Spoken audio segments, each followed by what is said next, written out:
ఒక్క పరిణామం చూడాలి. ఎందుకంటే మండలికి సంబంధించి బొత్స సత్యనారాయణ గారు కూడా ఆయన కొన్ని కీలక వ్యాఖ్యలు చేశారు నిన్న. ఖచ్చితంగా మనం మండలిలో చాలా పెద్ద ఎత్తున కొట్లాడాలి, మీరందరూ సిద్ధంగా ఉండండి, ఏదైతే కూటమికి సంబంధించిన ఇష్యూస్ పైన కావచ్చు, లేదంటే వాళ్ళు ఇచ్చినటువంటి హామీల మీద మనం మాట్లాడాలని నిన్న ఆయన ఒక ప్రకటన చేశారు.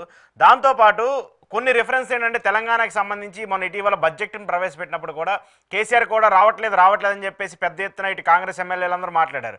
ఆయన కూడా బడ్జెట్ సమావేశాలకు గవర్నర్ ప్రసంగం అప్పుడు వచ్చారు, ఆ రోజు ఉన్నారు, తద్వారా ఆయన వెళ్ళిపోయారు, మిగతా వాళ్ళ ఎమ్మెల్యేలందరూ కూడా హాజరవుతూ వచ్చారు. సో అలాంటి ప్రక్రియని ఎందుకు జగన్మోహన్ రెడ్డి చేయరు అనుకుంటున్నారు? అంటే కేసీఆర్ గారి పోలిక జగన్ గారికి పోల్చడంలో తప్పు లేదు. ఎందుకంటే కేసీఆర్ గారు కూడా అసెంబ్లీకి రావట్లేదు, కానీ అసెంబ్లీకి బడ్జెట్ సమావేశానికి వచ్చి వెళ్ళిపోయాడు.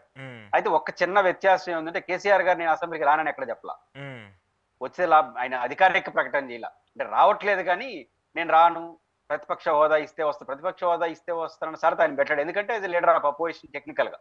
కేసీఆర్ గారికి ఏమి లీడర్షిప్ లేక కదా, ఆయనకు ఉంది లీడర్ ఆఫ్ అపోజిషన్ హోదా, ఆయనకు ఉంది. అంటే ఆయన షరతు పెట్టేదానికి అవకాశం లేదు.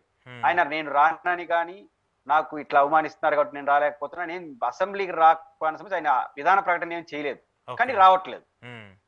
కానీ జగన్మోహన్ రెడ్డి గారు నేను రానని చెప్పాడు. ఎందుకు చెప్పాడు? నాకు ప్రతిపక్ష హోదాయాలు కోర్టుకి ఎత్తాడు, ఇవన్నీ మాట్లాడాడు, మీలాంటి విలేకరులు రెండు నేను ప్రెస్ మీట్లు పెట్టి మాట్లాడతానని చెప్పాడు. గత అసెంబ్లీలో అది ఫాలో అయ్యాడు. గుర్తుంటే కేసీఆర్ గారు బయట రాలేదు, అసెంబ్లీకి రాలేదు, రాజకీయాల్లో కూడా బయట లేడు. కానీ జగన్మోహన్ రెడ్డి గారు అసెంబ్లీకి మాత్రం రాలేదు, సీరియస్ పొలిటికల్ యాక్టివిటీలో ఉన్నాడు. అసెంబ్లీ సమావేశాలు జరిగిన మరుసటి రోజు ప్రెస్ మీట్ పెడుతున్నాడు. ఇట్లే పెడతాను, ఇంకా వాళ్ళు ఎటాడిపోతే టైం ఎట్ట ఇయ్యరు కాబట్టి ఇక్కడే పెడతానని చెప్పాడు.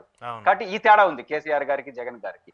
కాబట్టి కేసీఆర్ గారు ఒక రోజు వచ్చిపోయినా ఆల్రెడీ ఆయన రానని చెప్పలేదు, ఆయన అసెంబ్లీ సభ్యత్వం రద్దు అవుతానని భయపడి ఎగ్గొట్టాడని చెప్పలేరు, ఇవన్నీ పరిమితులు ఉన్నాయి. బట్ కేసీఆర్ గారి పోలిక కొన్ని సందర్భాలు కేసీఆర్ గారి లాగా జగన్ గారు కూడా మొండిగా ఉంటాడు, పట్టుదలగా ఉంటాడు, ఇవన్నీ ఉన్నాయి. కేసీఆర్ గారిని కొంత ఇద్దరి మధ్య మంచి సాన్నిహిత్యం ఉంది, ఇవన్నీ ఉన్నాయి. కాబట్టి అదే పాటిస్తాడు ఈయన కూడా అని అనుకుంటారు.